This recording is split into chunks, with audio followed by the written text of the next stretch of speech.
переходим к основному вопросу нашей повестки. Об основных направлениях работы университета в 2021-2022 учебном году. Ну и начинается все с образовательной деятельности университета, с основной деятельности нашего университета. Количество образовательных программ на новый учебный год остается примерно на том же уровне, с незначительными изменениями по уровням подготовки. Ведется подготовка по 26 укрупненным группам специальностей направлений высшего образования и по 9 укрупненным группам специальностей МСПУ. В текущем году впервые проведен набор на 4 совместные образовательные программы по направлению подготовки бакалавриата 580301 востоковедение и африканистика с Чунчунским политехническим университетом, а также одна программа по направлению подготовки магистратуры 010402 прикладная математика и информатика с Московским физико-техническим институтом. В университете ведут учебную, методическую и научную работу 650 научно-педагогических работников, из них 529 штатных, 121 внешний совместитель. Большинство преподавателей университета обладают большим опытом работы в ВУЗе, из числа штатных преподавателей 46,7% работают свыше 20 лет. Средний возраст штатных работников профессорско-преподавательского состава университета составляет 47 лет. В числе 626 человек профессорско-преподавательского состава университета 38 докторов наук до 60 лет и 27 кандидатов наук до 35 лет. Доля преподавателей до 35 лет составляет всего 12,3%. В период с 24 мая по 8 июня 2021 года проходила государственная аккредитация образовательных программ по направлениям и специальностям высшего образования. По результатам экспертизы получено новое приложение к свидетельству государственной аккредитации по заявленному уровню специальности и направлениям. На 4-м слайде мы с вами это видим. Проведен в очном режиме федеральный интернет-экзамен для выпускников бакалавриата ФИЭП. По результатам данной независимой оценки качества знаний университетом был получен сертификат качества от Национального аккредитационного совета по 4 направлениям подготовки. Проведена процедура независимой оценки качества условий образовательной деятельности, проводимая Миноборнауки Российской Федерации. В рамках данной процедуры было организовано анкетирование участников образовательного процесса на предмет удовлетворенности условий обучения в ВУЗе, проведен мониторинг официального сайта университета, проведена выездная экспертиза инфраструктуры университета. В сентябре 2021 года планируется проведение выездной независимой оценки качества условий осуществления образовательной деятельности по программам среднего профессионального образования. Важный показатель – это мониторинг трудоустройства выпускников. Кстати говоря, несколько совещаний уже за этот период, вот летний, проводил лично министр Валерий Николаевич Фальков именно вопросам трудоустройства. Министерство сейчас внимание особое уделяет этому показателю. На слайде представлен процент трудоустройства выпускников университета с 16 по 20 года, который в 2020 году составил меньшее значение, чем в прошлом, да, 73,2%. В предстоящем мониторинге показатель трудоустройства выпускников прогнозируется, тем не менее, выше порогового значения. Необходимо сказать о сложности проведения учебных занятий в связи с эпидемиологической ситуацией в стране и, в частности, в республике. Для организации учебного процесса принимались оперативные решения о выводе в дистанционный формат отдельных групп или подразделений в целом. В осеннем семестре было издано 7 приказов, в весеннем семестре было издано 2 приказа. Ну, здесь вы видите количество образовательных программ и форм обучения, по которым университету удалось реализовать в цифровом формате. Мы должны быть готовы к повторению таких ситуаций в новом учебном году. Задачи университета на 2021-2022 учебный год по образовательной деятельности представлены на 9-10 слайде. Зачитывать я их не буду, вы можете их посмотреть. Из всех показателей научно-исследовательской деятельности вузов основными является объем привлеченных средств на научные исследования и публикации в журналах, имеющие высокий импакт-фактор. Основными источниками финансирования являются российские научные фонды и внебюджетные источники. Финансирование на 2021 год по государственному заданию на научную деятельность еще не выделено. Доля хоздоговорных работ очень мала. Необходимо институтам, факультетам, кафедрам максимально ответственно отнестись к увеличению объема данного вида работ. Но об этом мы неоднократно говорим на каждом совете, практически касающемся научной работы. У нас действительно очень маленький показатель этого вида работы. Из-за показателя удельный вес финансового обеспечения университета от научно-исследовательских и опытно-конструкторских работ в общих доходах университета, это не менее 5%, мы не смогли участвовать в программе «Стратегическое академическое лидерство» ПСАЛ, которая была инициирована Министерством науки и высшего образования. Университет выполняет 2 показателя из 3. Надо сказать, что мы единственный вуз республики, который вообще 2 показателя выполняет. Здесь вы видите 3 показателя, это соответственно 3 критериям, 4000 студентов приведенного контингента, доходы из всех источников свыше 1 миллиарда рублей и 5% дохода от НИОКР. Вот дохода от НИОКР у нас, к сожалению, не хватает. Университетам, это численность обучающих, так я уже сказал. В этом году университет может быть отобран, тем не менее, в программу только в качестве кандидата на участие в приоритете 2030. При этом обязательным условием является обязательство органа государственной власти субъекта Российской Федерации, на территории которой расположен университет, или профильного федерального органа исполнительной власти, или профильной системообразующей организации осуществлять дополнительную финансовую поддержку реализации программы развития университета в объеме не менее минимального размера базовой части гранта. Ну, размер базовой части гранта составляет 100 миллионов рублей. То есть, другими словами, те субъекты, которые должны принять участие в реализации программы развития университета, должны внести сумму 100 миллионов рублей. Для участия в конкурсе программы «Приоритет 2030» в будущем году необходима помощь в выполнении показателя «Удельный вес финансового обеспечения университета от научно-исследовательских и опытно-конструкторских работ в общих доходах университета», которая может быть оказана территориальным органам власти путем консолидации финансовых ресурсов в университете при выполнении НИОКР. Университет вошел по программе стратегического академического лидера в консорциум вузов Дальнего Востока, организованный Дальневосточным федеральным университетом. Дальневосточный федеральный университет пригласил нас к участию в таком консорциуме. Мы подписали с ними соглашение, единственный вуз республики, который ДВФУ пригласили к участию в консорциуме, поскольку мы выполняем 2 из 3 показателей. В интересах достижения национальных целей Российской Федерации, сбалансированного пространственного развития страны, опережающего социально-экономического и технического развития Дальнего Востока, в том числе в рамках реализации программы стратегического академического лидерства «Приоритет 2030», Дальневосточным федеральным университетом совместно с Министерством Российской Федерации по развитию Дальнего Востока и Арктики инициировано образование консорциума, целью которого является создание для молодых людей из всех регионов России и из-за рубежа возможностей для развития своих талантов и успешной самореализации на Дальнем Востоке. Данные консорциумы приглашены для участия ведущие вузы ДФУ, в том числе, как я сказал, наш университет. Необходимо более широкое участие сотрудников университета в конкурсах, в частности, Российского научного фонда совместно с Бурятией. Прием заявок завершается 15 октября. Общий объем привлеченных финансовых средств на научную деятельность на сегодня составляет порядка 15 миллионов рублей. Это очень мало. В расчете на одного научно-педагогического работника вуза данный показатель составляет 32 тысячи рублей, что меньше порогового значения показателя мониторинга эффективности деятельности университета. Необходимо поддержать наиболее перспективные научные школы университета с учетом данных международных и российских наукометрических систем.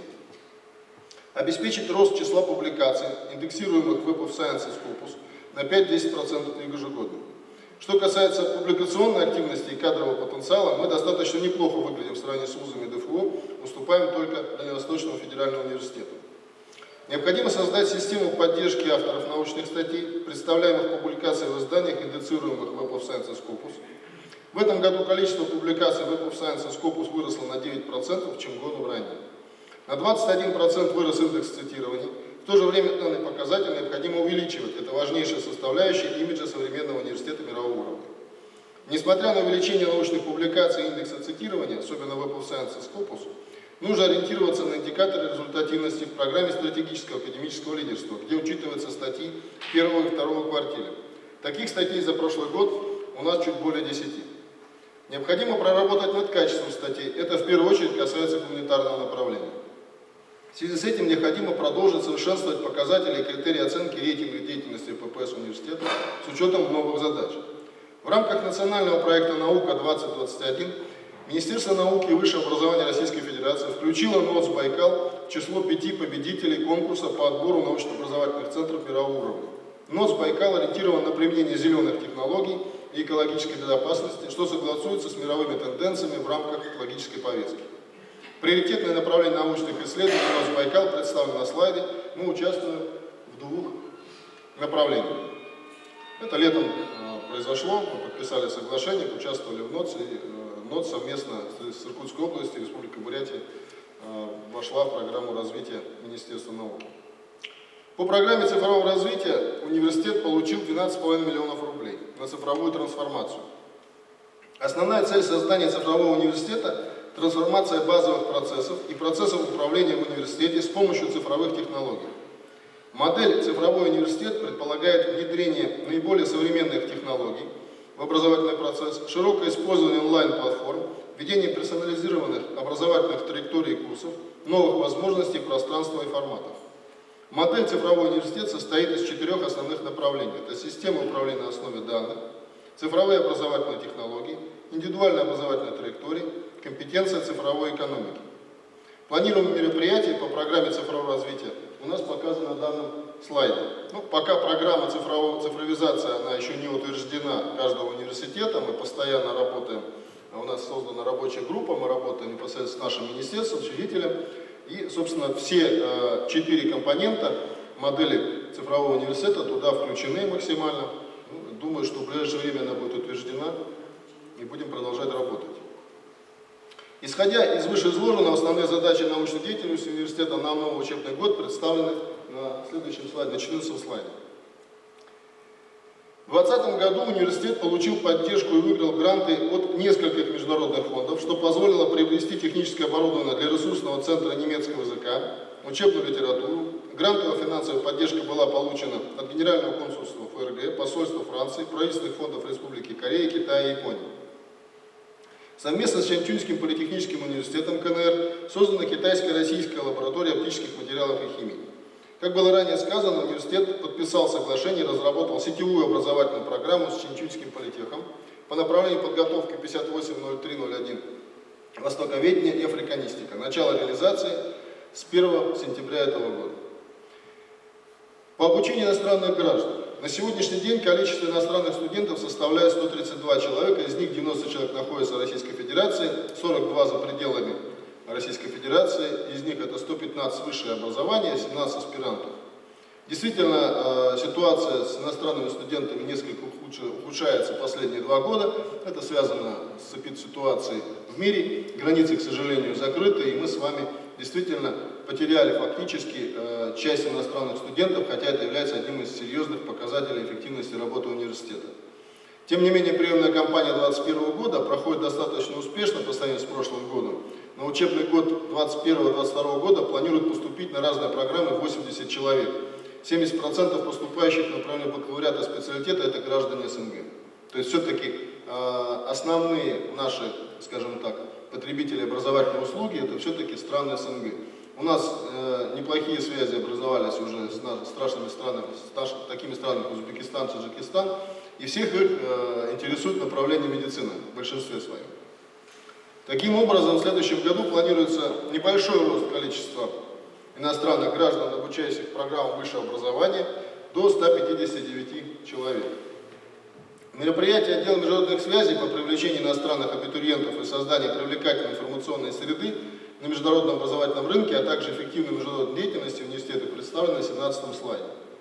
Здесь мы прекрасно с вами понимаем, что как раз программа цифровизации университета, она очень тесно находится в корреляции именно с вопросами увеличения числа иностранных граждан, обучающихся в университете.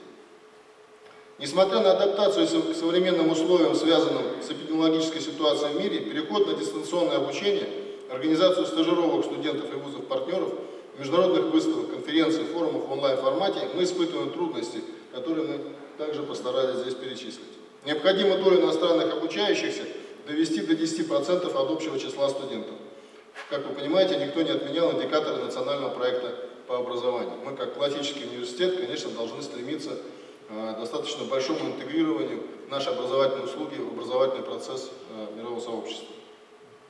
В предстоящем учебном году необходим максимальный переход на проведение учебных и производственных практик студентов, выполняющих исследовательских работ студентами и магистрантами. В ботаническом саду университета, это, конечно, касается студентов биологии-географического факультета в первую очередь.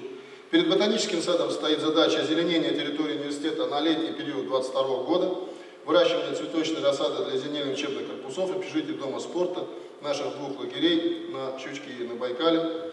Реализовать разработанный проект ландшафтного дизайна на территории ботанического сада планируется выравнивание участка возле лабораторного корпуса, завершение разбора старых корпусов, полная очистка территории данного участка, закладка аллеи согласно плану ландшафтного дизайна. Кстати говоря, проект очень неплохой, он, конечно, скажем так, достаточно весомый с точки зрения средств.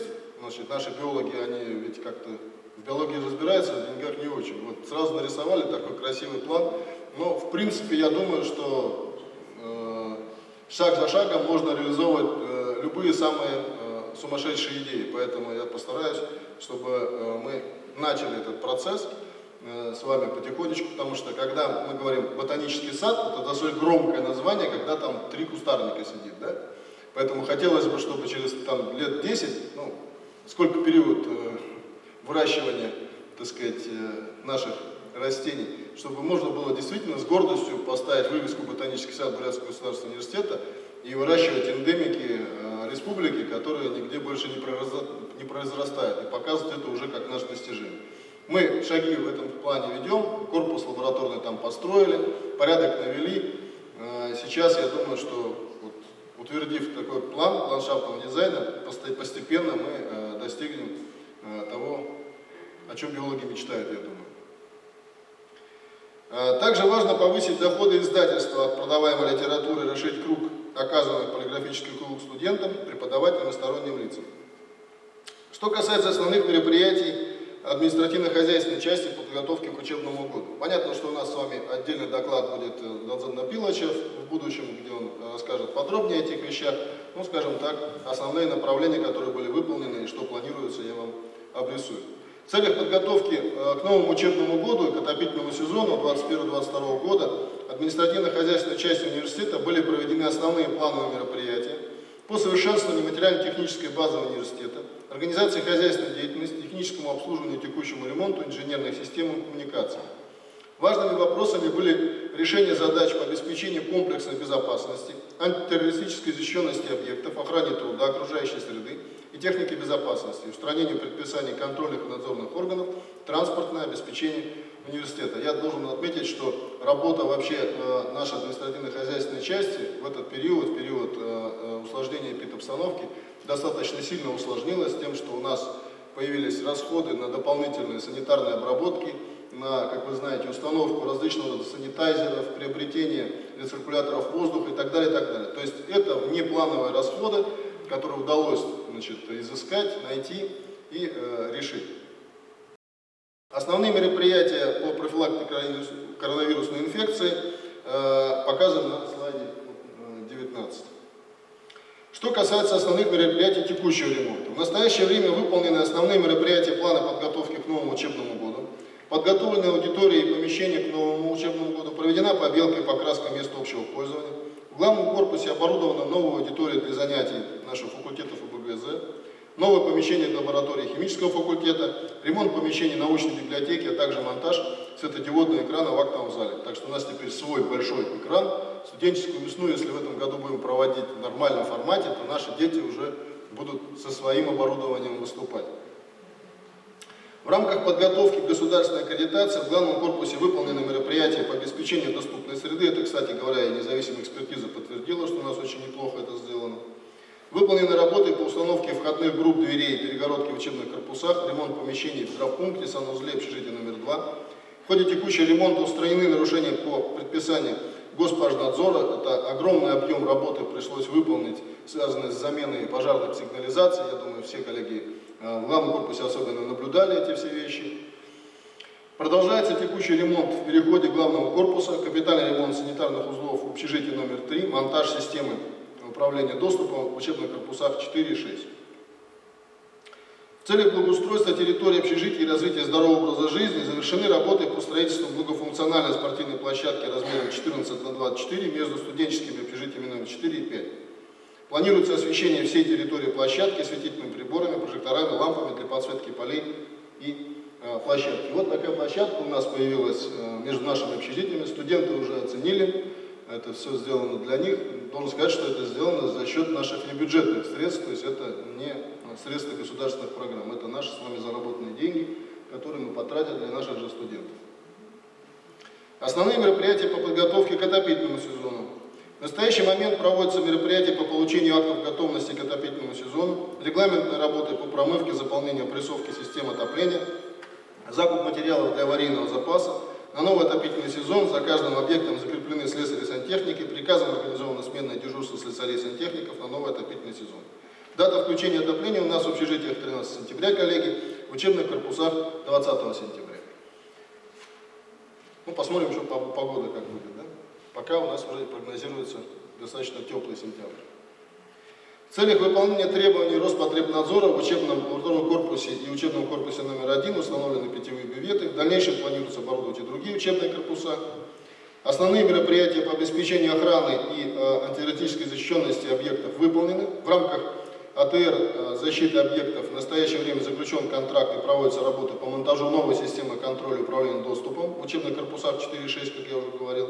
В течение 2021-2022 года планируется работа по монтажу новой системы в учебных корпусах 3, 4, 6, 7, 9 и общежитиях 2, 3, 4, 5 и 6. Общее состояние комплексной безопасности, состояние санитарно-эпидемиологического, гигиенического, медицинского обеспечения учебных корпусов и общежитий, всего 15 объектов, проверено внутренней комиссией, установленным порядком, представлен доклад Миноборнауки России. Акт проверки комплексной безопасности объектов подписан 20 августа. Основные мероприятия капитального ремонта и строительства. В рамках подготовки к новому учебному году в Доме спорта проведены работы по устройству новых душевых и капитальному ремонту в тренажерном зале. Ну, вот здесь на слайде видно. Причем не просто мы его расширили, отремонтировали, но приобрели практически 70% оборудования нового, которое там установлено. Ну, наша Федерация пауэрлифтинга очень довольна этому обстоятельству. В настоящий момент в рамках подготовки к 90-летию БГУ проектная организация разрабатывает дизайн-проект актового зала и фойе актового зала. То есть наш старенький актовый зал главного корпуса мы планируем трансформировать, сделать его гораздо более привлекательным, все-таки немножко сделать ему апгрейд. Фойе также трансформировать. Сейчас у нас дизайн-студия как раз разрабатывает на этот дизайн-проект. Когда дизайн-проект будет сформулирован, я думаю, что мы его разместим на сайте, и каждый сможет высказаться о том, какие предложения и мнения по поводу этого дизайн-проекта. Первое заседание комиссии у нас было уже, мы посмотрели прикидки дизайнеров в части нашего актового зала. Ну, в общем, конечно, все это интересно, красиво. Ну, просто думаешь, а сколько это будет стоить, потому что нарисовать можно очень красиво все, да. Можно, конечно, как в Ставрополе гаишник все золотом засыпать, да? Ну, это будет очень дорого. Продолжается строительство нового студенческого общежития по улице Пушкина, 25. Ну, вот видите, у нас уже здесь планируется ввод в эксплуатацию в 2022 году. В настоящее время завершается работа возведения железобетонного каркаса 8 этажа, ведутся работы по возведению кирпичных перегородок и заполнению каркаса, монтируются внутренние сети отопления, электроснабжения, вентиляции.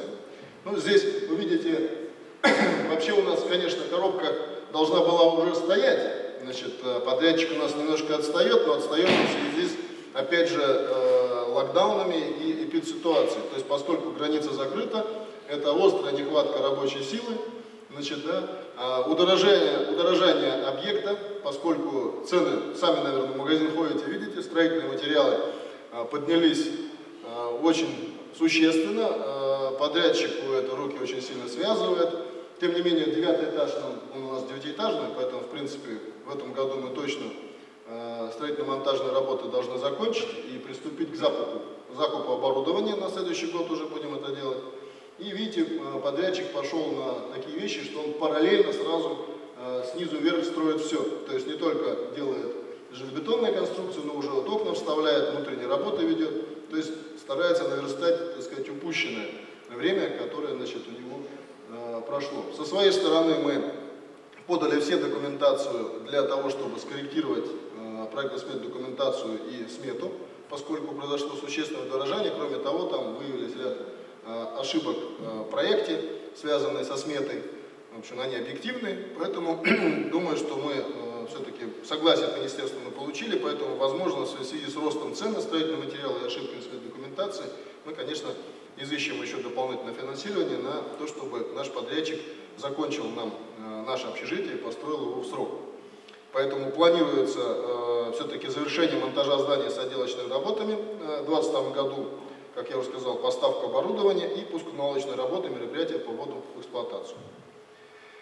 Таким образом, мероприятия по подготовке к новому учебному году у нас завершены.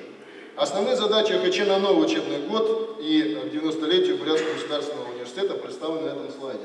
Вы все прекрасно понимаете, что следующий год у нас все-таки будет такой праздничный год, и мы бы хотели, конечно, университет показать для всех наших гостей в максимальной красе, Поэтому те планы, которые здесь расписаны, они пока не очень сильно подвержены, что называется, финансовой основой, но тем не менее мы постараемся эти вопросы реализовать. Приемная кампания. Несмотря на то, что у нас приемная кампания отдельно будет ученый совет посвящен, все-таки приемная кампания в этом году она проходила в условиях карантинных мероприятий по коронавирусной инфекции. И так же, как и в прошлом году, происходило практически в режиме только онлайн, то есть постоянное общение. В этом году университеты все взяли обязательства на реализацию программы суперсервиса, поступая через сайт госуслуг. Это вообще очень сложная оказалась штука, значит, потребовалось очень серьезных ресурсов, прежде всего наших человеческих ресурсов, потому что тут днями и ночами наши коллеги приемной компании ИЦИТ и ДО практически ночевали, вот, поскольку разница с Москвой достаточно существенная, и информационные системы для поддержки, значит, они работали вот в этом режиме. Кроме того, слабые результаты единого государственных экзаменов, значит, да, основной массы выпускников общеобразовательных школ или их ограниченность двумя обязательными предметами, ну, мы знаем, уже стало практически притчей в языцах, да, что у нас ограничения по ЕГЭ и низкий балл. Вы знаете, что в этом году государственные задания фактически выполнили полностью только Бурятский государственный университет у нас в республике. Все остальные вузы объявили о доп. Наборе. У нас возникла огромная проблема, связанная с такими вещами, как зачисление студентов сразу в несколько вузов. Дети дают согласие сразу в несколько образовательных организаций. В результате, когда всплывает уже приказ о зачислении, оказывается, что ребенок зачислен еще несколько, доходит до скандала. Но, тем не менее, наши коллеги из УТП смогли справиться с такой проблемой и закрыли все, что называется, возникающие казусы внутри образовательных направлений. Поэтому огромное спасибо Управлению доводской подготовки, в целом приемной комиссии нашего университета, они, конечно, молодцы. Здесь вот на 24-м слайде представлен план набора нового контингента и промежуточные результаты по состоянию на 30.08. Еще раз подчеркну, бюджетный набор по бакалавриату, специалитету, магистратуре и в колледже выполнен на 100%. Прием в аспирантуру, ординатуру продолжается. В целом ситуация по договорному набору по сравнению с предыдущим годом внушает определенный оптимизм. У нас даже есть немножко повышение по договорникам. Пока трудно даже спрогнозировать, чем у нас закончится весь набор по договорам, но сейчас мы видим опережение по сравнению с прошлым годом. То есть если другие вузы не смогли набрать даже бюджет, у нас договорников почему-то стало выше, чем в году. Ну, видимо, популяризация нашего университета и качество работы вас, уважаемые коллеги, вызывает как раз уважение со стороны, доверие со стороны абитуриентов. Поэтому продолжайте также эффективно работать, коллеги. Всего для набора нового контингента заявлено 100 направлений подготовки, 139 образовательных программ высшего и среднего профессионального образования по очной форме обучения. На 26-м слайде представлен один из важных показателей в официальном мониторинге эффективности деятельности вузов – это входные баллы ЕГЭ, зачисленных на первый курс. Представленные в динамике последних лет цифры в целом вызывают удовлетворение. Средний балл ЕГЭ бюджетников составил 64,14 балла. География абитуриентов, как и ранее, широкая. Традиционно соседние регионы, Забайкальский край, Республика Тыва, Иркутская область и еще более 30 регионов. Вот здесь мы видим. Ну, в прошлом году было пошире, да, в этом году немножко сузился. Но я так думаю, что это опять же связано просто с эпидситуацией. То есть сложности в поступлениях, в переезде, вообще в передвижениях, она, тем не менее, вот, сыграла вот такую роль. Поэтому у нас немножко география сузилась, но тем не менее осталась достаточно широкая, на мой взгляд.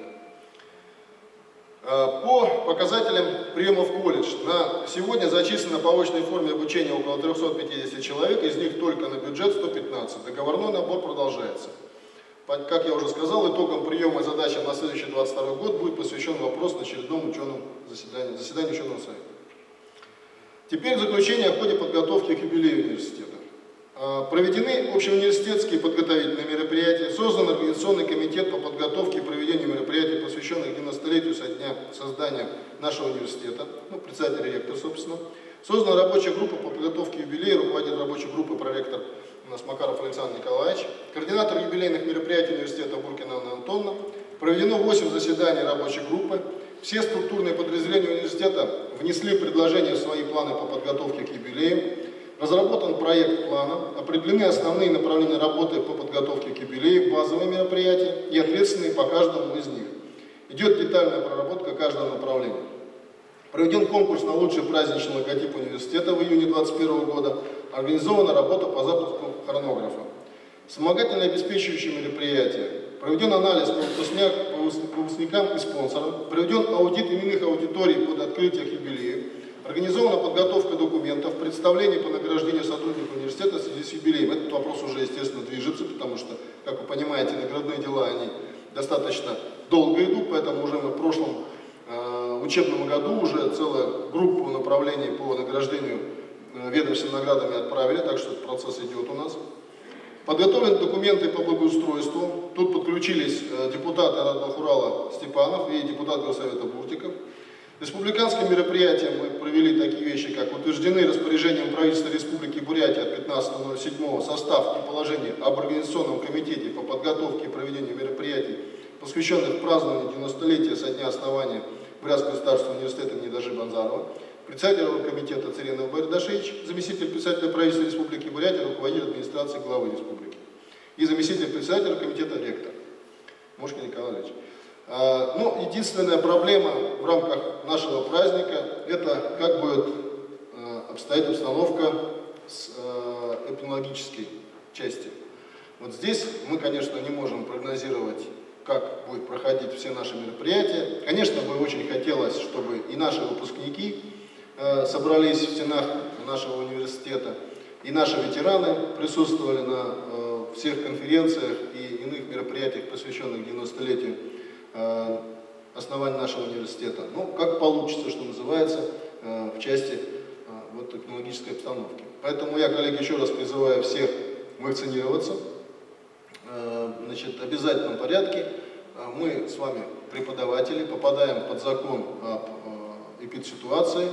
Вот, поэтому Роспотребнадзор с нами работает в этом направлении постоянно. Мы на штабах периодически докладываем о нашем коллективном иммунитете. Коллективный иммунитет нашего университета по ППС сейчас выше 80%, что соответствует полностью рекомендациям нашего учредителя.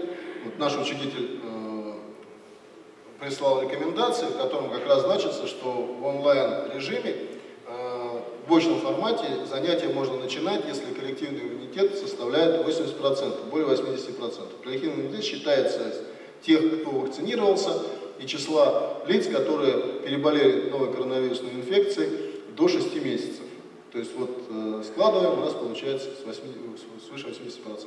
Такая же ситуация у нас должна быть, по идее, по студентам, хотя вы знаете, что и министр говорил о том, что мы не имеем права не допускать для занятий и дифференцировать ребят по наличию вакцинации, но тем не менее мы стараемся сейчас достаточно убедительно работать с нашими студентами, особенно тем, кто будет заселяться в общежитии, потому что вы сами понимаете, что любая вспышка в общежитиях, она парализует сразу целое направление подготовки. Мы с вами знаем, что приходится выводить на карантин контактных лиц и так далее. То есть это опять чревато разрывом образовательной программы и ухудшением в целом качества образовательного процесса. Поэтому детям нужно это объяснять. У нас тем более, что общежития, к сожалению, они коридорного типа. Обеспечить там разделение потоков просто невозможно, поскольку все равно санузлы, кухни, все это пересекается, это ведь все-таки не кампусного типа общежития, поэтому, к сожалению, мы можем купировать инфекцию только на входе, за счет того, чтобы максимальное количество ребят вакцинировать. Вы знаете все эти вещи, мы с вами неоднократно говорили, у нас есть приказ и правила проживания в общежитиях. Но, тем не менее, еще раз напоминаю, это вот вопросы, которые могут скорректировать наши с вами планы на большой праздник нашего университета, коллектива нашего университета и огромного количества выпускников, которые работают и трудятся во всех отраслях народного хозяйства нашей Республики Бурятия, не только но и за пределами. Поэтому еще раз хотел бы вас поздравить с началом учебного года, пожелать вам хороших, добрых, отзывчивых учеников. В первую очередь здоровья, конечно, вам всем. Ну и понятно, как говорят, что такое 1 сентября для преподавателя. Помните старый анекдот? Это, говорит, как лошадь на свадьбе. А почему, говорит? Голова в цветах, а кое-что в мыле. Поэтому, коллеги, чтобы у вас в мыле не было, чтобы все в основном в цветах было. Поздравляю с началом учебного года. Спасибо.